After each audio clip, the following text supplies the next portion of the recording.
تبي شنب انت نعم انت ما دخلت المقطع الا وتبي شنب.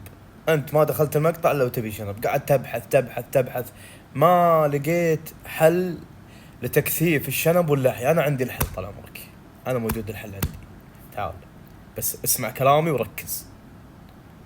كثير ناس استفادوا مني الحمد لله الله لك الحمد، وفي ناس استفادوا بس ما جو كلموني. والله يوفقهم يا رب.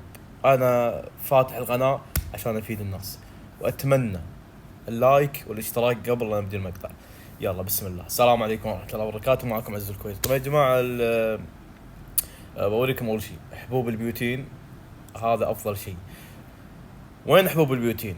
وين صورتها؟ شنو اسمها؟ هذه صورتها عشان ما حد يسألني، صورتها هذه. طيب عبد العزيز الهير جروب من وين يجيبه؟ من الصيدلية.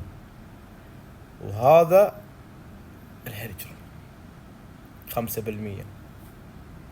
انصحكم تستخدموا الهير جروب. في شغلة، البيوتين كوتشي ديرما رولر اقصد، انصحكم تستخدمونه 100%. تكلمني واحد امس بالليل من العراق ونعم والله، شرى الديرما وشرى الهيرجر، الله يوفقه.